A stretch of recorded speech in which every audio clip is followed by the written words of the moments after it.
Cologne நகரில் உள்ள சரவண பவன் உணவு வண்டி. அதில் தமிழர்கள் தான் சமைக்கிறாங்க. நிறைய தமிழ் பேசுகிற குரல்களை கேட்டோம். உணவு சுவையாக இருக்குது.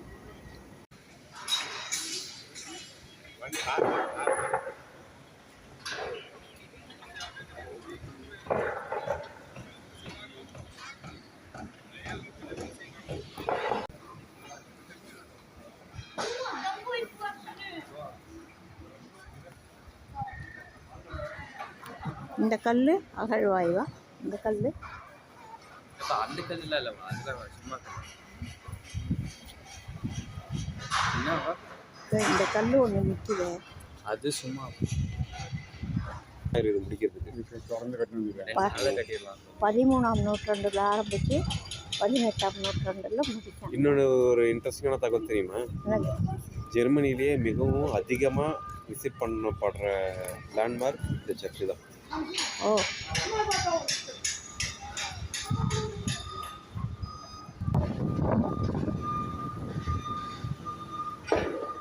ஜெர்மானியர்களுக்கு மிகவும் புகழ்பெற்ற ஒரு சர்ச்சாக கருதப்படக்கூடிய கொலோன் நகரத்தில் உள்ள ஒரு சர்ச் மிகவும் புராதனமானது. ரோமானியர்களுக்கு சற்றே பின்னால் கட்டப்பட்டது.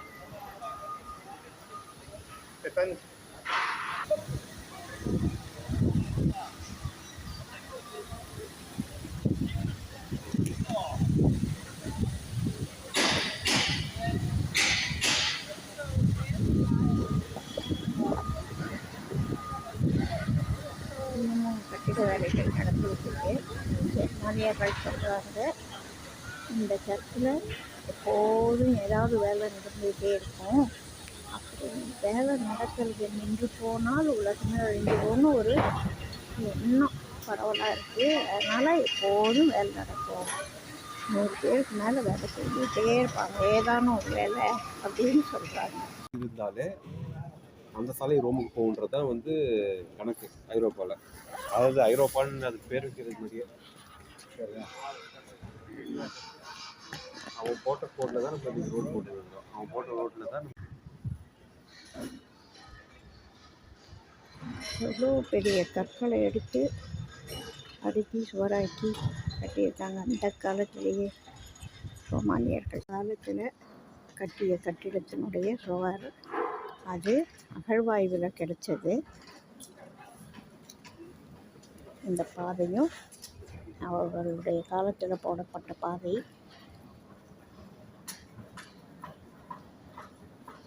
போனால் போய் விட்டு வச்சுட்டாங்க. இதுதான் ரிட்டர்ன் தான் விட்டு வச்சாங்க. அகழ்வாய்வில் கிடைச்சதாக தான் இருக்கும். இதுவும் இவ்வளோ பெரிய சுவர் கிடைச்சிருக்கு. இதுதான் நான் கிடைச்ச சுவர். இதுதான் கிடைச்ச சுவர். அது கட்டடம். அதெல்லாம் கட்டடம். இது அதெல்லாம் கீழே இறங்கி போய் பாருங்க. இதில் இறங்கினேன். இது நல்ல அக்குப்ரெஷர். இது நல்ல அக்குப்ரெஷர். இதில் நடந்தால் காலுக்கு ரொம்ப நல்லது.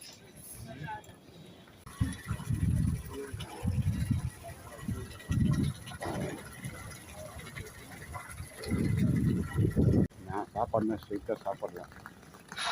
டிஃபன் தான் செய்யணும்.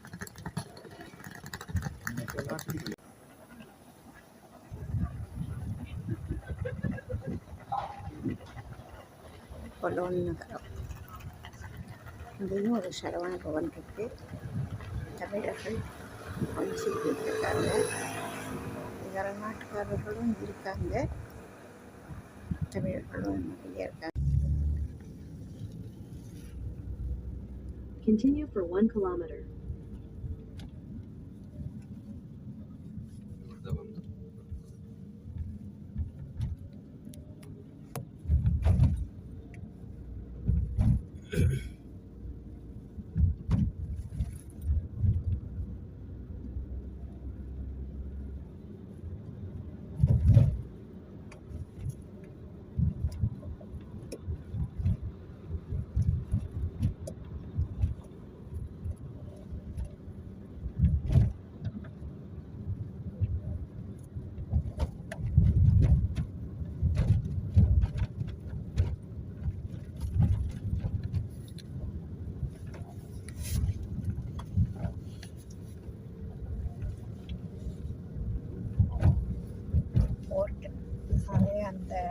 நதி தானே இது. இந்த ரயில் நதி. ரெயின் ரெயின் நதி. நம்ம போகும்போது தான் இந்த பார்த்தோம். In 300 meters, Rain. slight right onto Deutzer Brücke, Markmannstraße. ஐரோப்பாவிலே biggest gothic churches.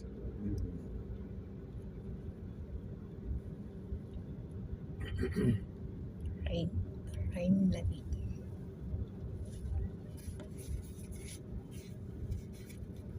Slight right onto Deutzer Brücke, Markmannstraße, then turn right onto Zufahrt Parkhaus.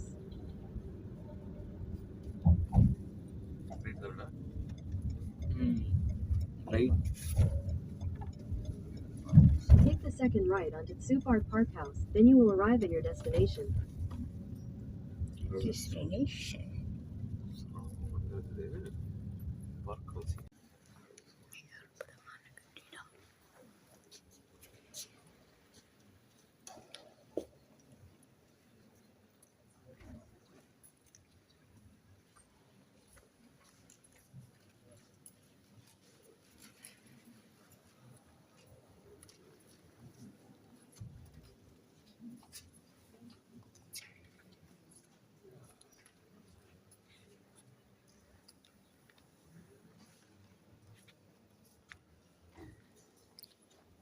இப்போ இருக்கிற கட்டிடக்கலைக்கு இது இவ்வளவு ஆழம் கட்டுறது சாதாரணம். ஆனால் அந்த காலத்தில் இவ்வளவு அற்புதமான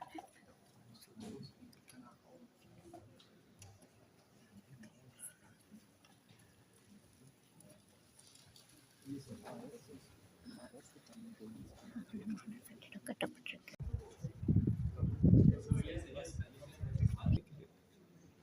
அதுக்கு 1000 வருஷம் முன்னாடி கட்டினது.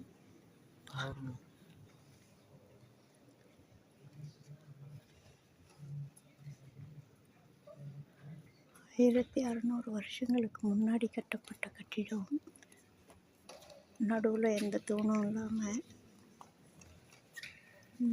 இந்த சுவர் 2 பக்கம் சுவர் வச்சு மேலே இவ்வளவு அகலமான தடம் ஒட்டி ரோமன் மன்னர் கான்ஸ்டன்டைன் கட்டியது 4ஆம் நூற்றாண்டு. 4ஆம் நூற்றாண்டு கால கட்டிடம். ரோமன் மன்னர் கான்ஸ்டன்டைன்.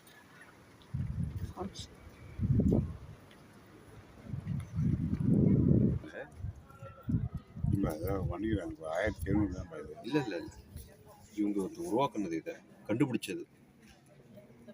இது மண்ணில் அழிஞ்சிச்சு. தெரியல மற்ற ஊர் என்ன ஹைட்டில் இருக்குது. இங்கே பாருங்க, ஊர் அந்த ஹைட்டில் இருக்குது. இது எந்த இடத்துல இருக்குது?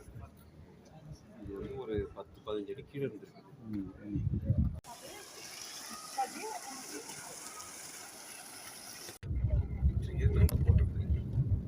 உனக்கு இதான் போட்டுக்காடா? நீ இன்னும் ஆன்ல இருக்கியா? அப்படி நான் கூகுள் மேப்ஸில் தான்.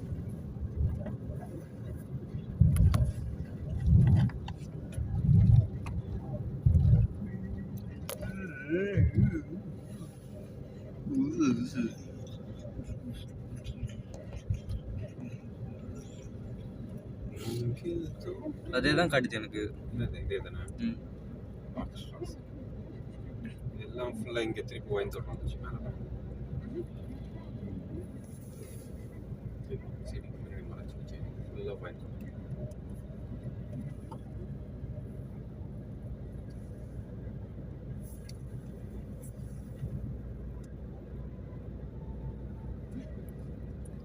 கோதுமை, சோளம், ஒயின் எல்லாம் எல்லாமே வளம். மரம், வெறும் மரமே காசு தானே.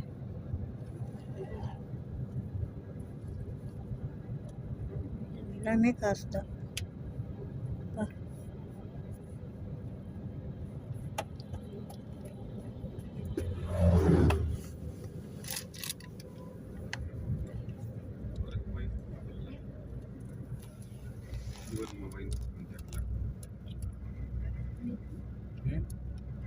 பழம் இருக்குது, பழம் பழுக்கணும். வைன் எடுங்க. கொஞ்சம் டைம் ஆகும். August September. இந்த இடம் video Take the next right and stay on Bahnhofstraße.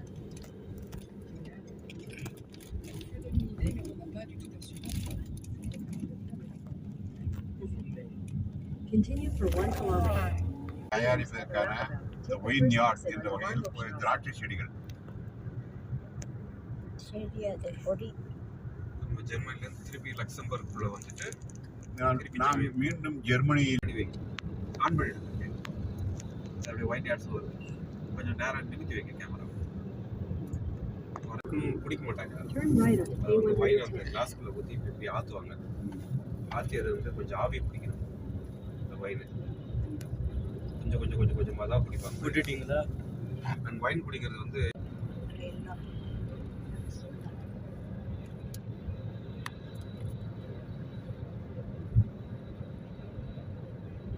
ஊர் வரும்பொழுது வந்து அப்புறம் நிறுத்து.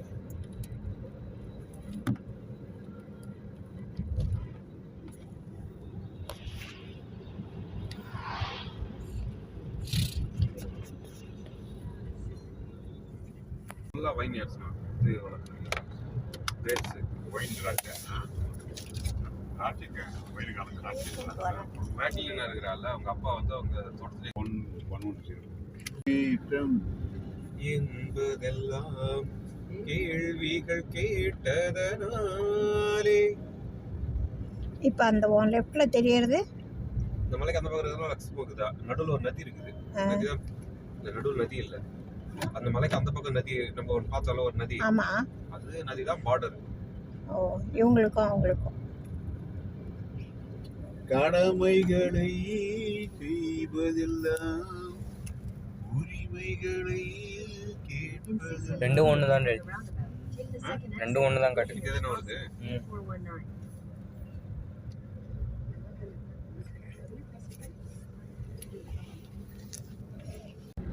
முடிஞ்சு வச்சா இதா அவ்வளோ. இப்போ நம்ம எங்கே ஒரு போகிறோம்? வீடியோவில் பார்த்தீங்கன்னா Vineyards. பேர் எழுதியிருக்கிறாங்கல்ல. அந்த சைடு ஃப்ரெஞ்சில் எழுதியிருப்பாங்க. ஃப்ரெஞ்சு முறைப்படி. இந்த சைடு ஜெர்மன் முறைப்படி எழுதியிருக்காங்க. இப்போ இது லக்சம்பர்க் இருக்கா? நம்ம செருமனிக்கு வந்துட்டோம். ஜெர்மனி. செருமனிக்கு வந்துட்டோம். செருமனிக்கு வந்தோடனே பாருங்க அந்த போர்டெல்லாம் ப்ளூ கலர்ல மாறிடுச்சு. இந்த மாதிரி சரிதான். அங்க பிரான்ஸ்லாம் அந்த மஞ்சள் கலர்ல எழுதியிருக்கோம். இதை நாங்கள் பார்க்க வேண்டும் என்பதற்காகவே இங்கே வந்தோம். காரணம் இது ஒரு மிகப்பெரிய அதாவது இந்தியர்களுக்கு கிடைத்த ஒரு வாய்ப்பு. காரணம் என்னவென்றால் இந்த 30 நாடுகளுக்கு நாம் தனித்தனியே அனுமதி சீட்டு வாங்க வேண்டும் என்றால் அது இப்போது நடக்காத கதை. அந்த வகையில் நமக்கு இந்த வகையில் உதவி செய்த இந்த இடத்தை புரிந்துணர்வு ஒப்பந்தம் மெமரண்டம் ஆஃப் அண்டர்ஸ்டாண்டிங் என்று ஆங்கிலத்தில் கூறுவது போல அந்த புரிந்துணர்வு ஒப்பந்தம் ஏற்பட்ட இந்த இடத்தை நாம் இப்போது கடந்து கொண்டிருக்கோம். வந்து பார்த்துவிட்டோம், கடந்து கொண்டிருக்கிறோம். இது இது சரி எடுங்க. நம்ம வந்து லக்சம்பர்க், முன்னாடி போறது ஜெர்மனி, அங்க இருக்கிறது பிரான்ஸ். ஓ, இப்போது நாங்கள் சென்று கொண்டிருக்கிற இந்த இடத்திற்கு வலதுபுறமாக சென்றால் பிரான்ஸ், இடதுபுறமாக சென்றால் ஜெர்மனி. எனவே இந்த பாதை இங்கே பிரிகிறது. இந்த பாதையை பாருங்கள். இந்த பாதையில் வலதுபுறமாக சென்றால் பிரான்ஸ் நாட்டிற்கு செல்லலாம், இடதுபுறமாக சென்றால் ஜெர்மனிக்கு செல்லலாம். ஜெர்மனிக்கு செல்லலாம். இதுதான் அந்த சுற்று ரவுண்டானா என்று சொல்லுவார்களே, அதாவது பிரான்ஸ் 5.5 எம்ஆர் போய் வந்துடலாம். அது அந்த வகையில் இப்போ நாம் ஜெர்மனி நாட்டிற்கு நுழைகிறோம். அந்த பக்கம் 1/2 கிலோமீட்டர்ல அந்த அந்த அந்த வந்தோமே அந்த சுற்றுப்பாதை, அதுவே அதிலே ஒரு பக்கம் பிரான்ஸ், மறுபக்கம் ஜெர்மனி. இப்போ நாம் ஜெர்மனிக்கு நுழைஞ்சு விட்டோம். சரிதானா?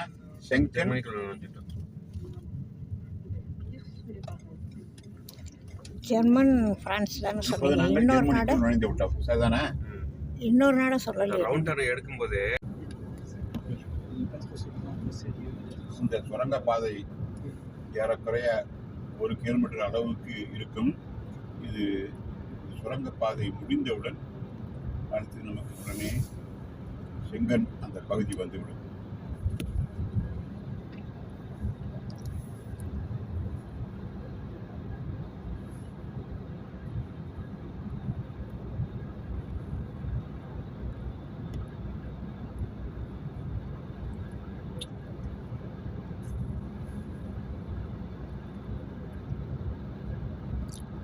கிலோமீட்டருக்கு அதிகமாக இருக்கும் போல.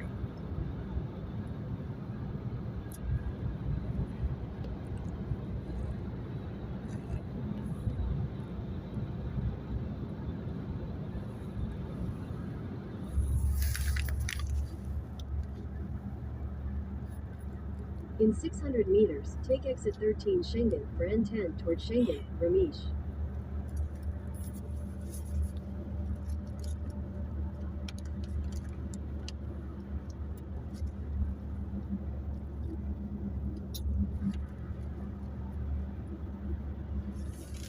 Take exit 13 Schengen.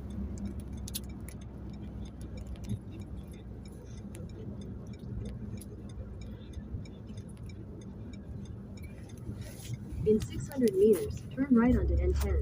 Signs for Schengen.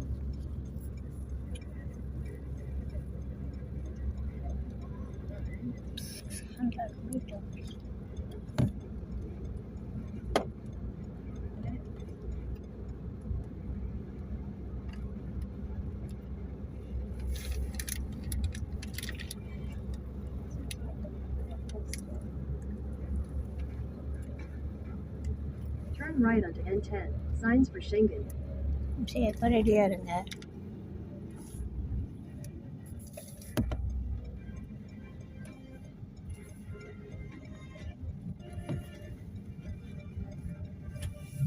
Continue on N10 for 1 kilometer.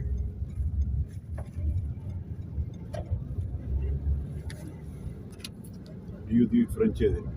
Rio du French.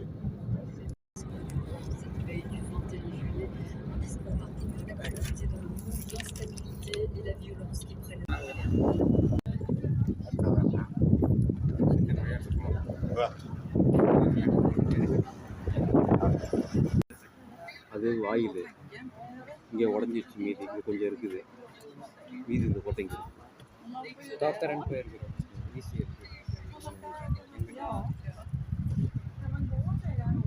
ரோமானியர்கள் காலத்தில் கட்டப்பட்ட கோட்டை. 12ஆம் நூற்றாண்டால்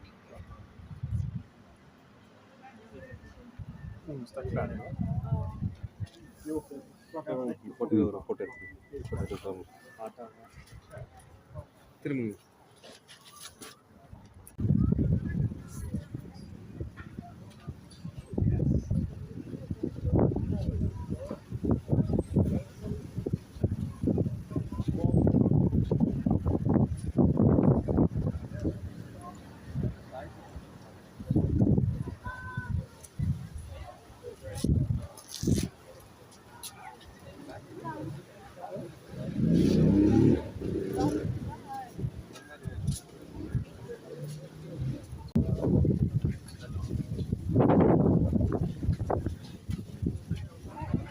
I was thinking when I did this.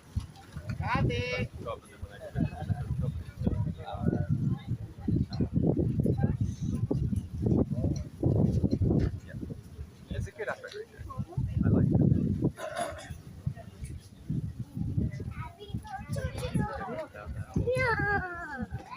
ரோமானியர்கள் காலத்தில் உருவாக்கப்பட்ட நகரம்.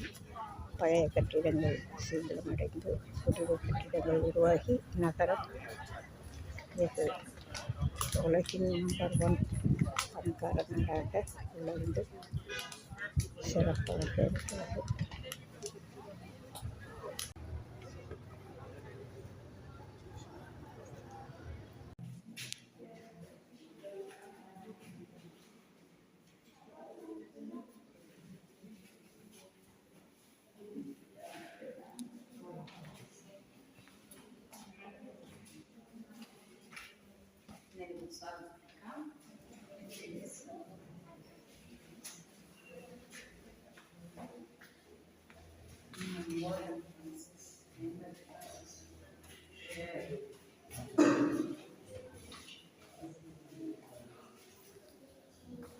போட்டாங்க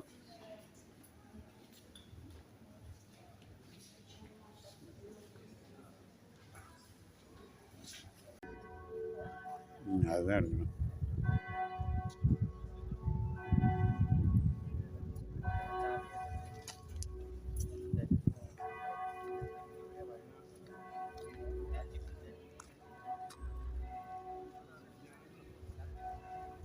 இடைக்கால ஐரோப்பியர்களோட அவங்களுடைய கைவண்ண சின்னம்.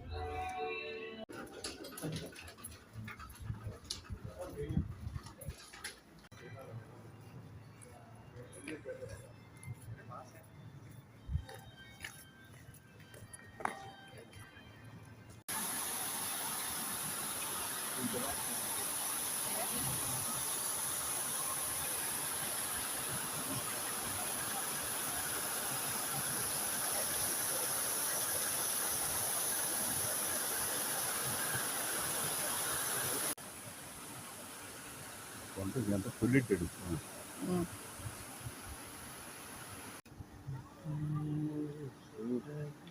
இங்கேருந்து பட்டா வண்டிக்கு மேலே தையெல்லாம் பண்ணல